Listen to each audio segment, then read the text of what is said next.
So this is getting a little too deep into the subject for my own good, but this is one of them more you know things, I guess. We've got three different files. They're all 5.5 mil or 7/32 round chainsaw files. On the end, we have a Ferd from the classic line. In the middle is a Ferd premium. And on the left here is a Vlorb in the premium line. It all seems pretty basic. No one ever really pays much attention to them. I know I didn't. But when you have a bit of a closer look, there is a few different things going on here. So we'll try and zoom in and we'll see if we can see what differences we can find. What you might be able to notice while it's still zoomed out like that, though, the spiraling. The spiral on the Vlorb is very defined. The Ferd Premium, you can see it a bit. The spiral on the Ferd Classic isn't as obvious. It's got a much slower twist to it. I'll zoom in a bit and hopefully we can catch a bit more of that. When we're zoomed in like this, it becomes a little more obvious. The spiral on the Vlorb is much higher twist rate than the spiral on the Ferd Premium, and both of them are a long way ahead of the twist of the spiral on the Ferd Classic.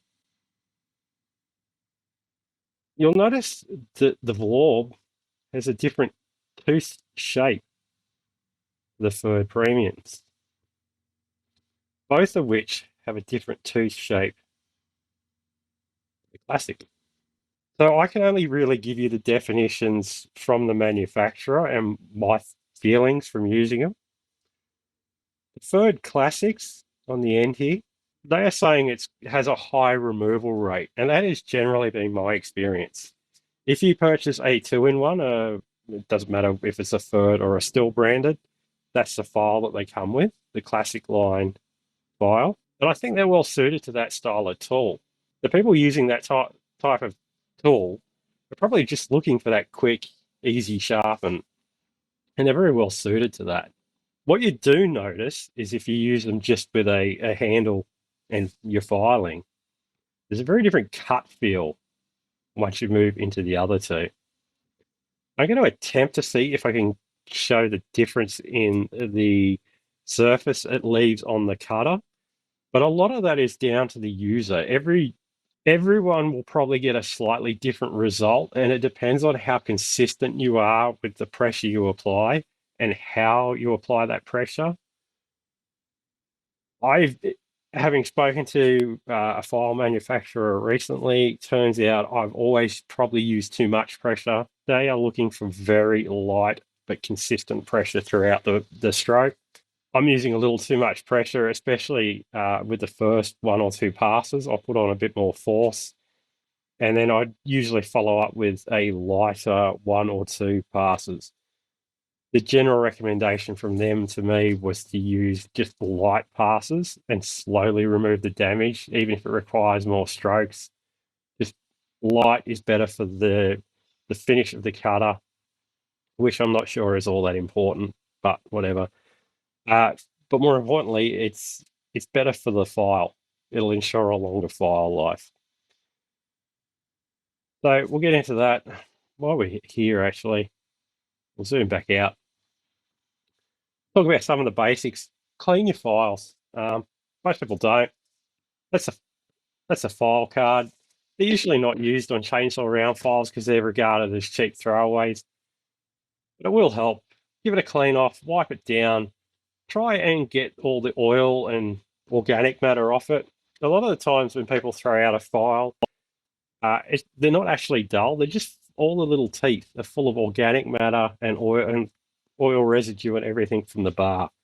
If you hit them with something, a strong sort of degreaser, like a brake cleaner or something like that, usually all that melts away and they're actually still in a serviceable shape.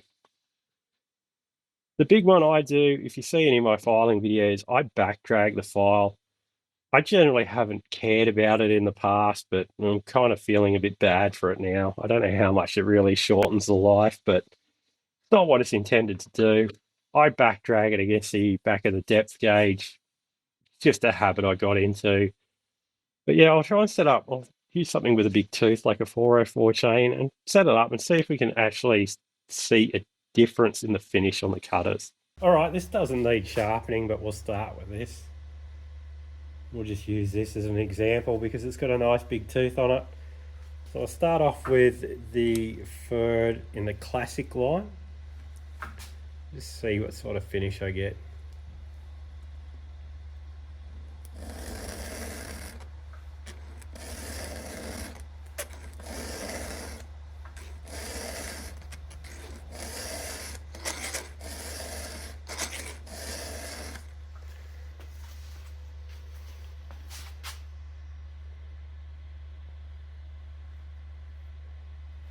Ignore the little groove in there. There was a start of an attempt to square file this, but I didn't carry through. So it actually feels like a very coarse cut.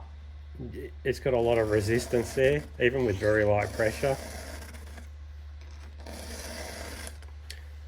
got a lot of grab to it. Doesn't feel bad. It's an okay finish. We'll move on to the next one and see what it's like. This one's a third premium. I've painted it, just put some permanent marker on there so I know I removed enough to try and show the difference.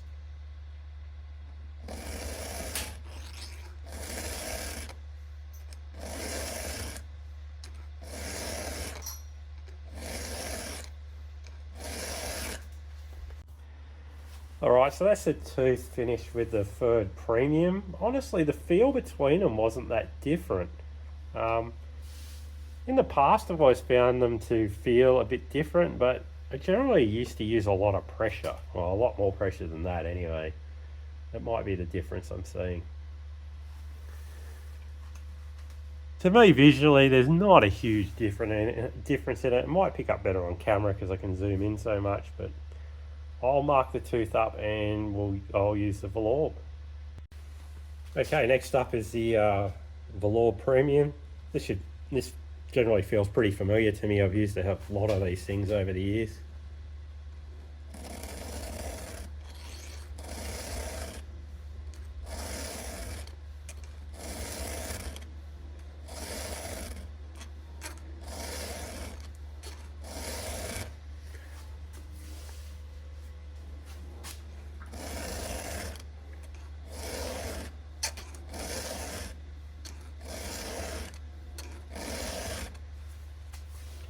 Alright, so what's sort of interesting about using that? On the first few strokes, it had a lot of grab. Obviously, it's leaving a slightly different cut on the tooth. It mightn't look like it, but it definitely feels like it's doing something slightly different to the others. It then smoothed off once I sort of broke through that initial part.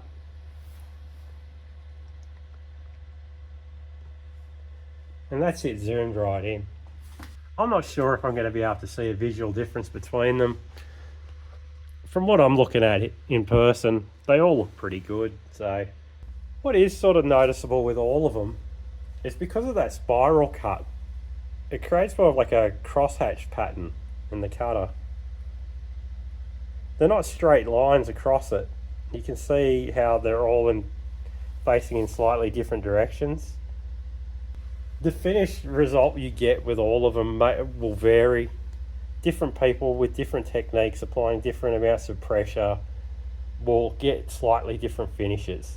So if you were to do the same thing I did with the same three files, it might, or all of them could look different.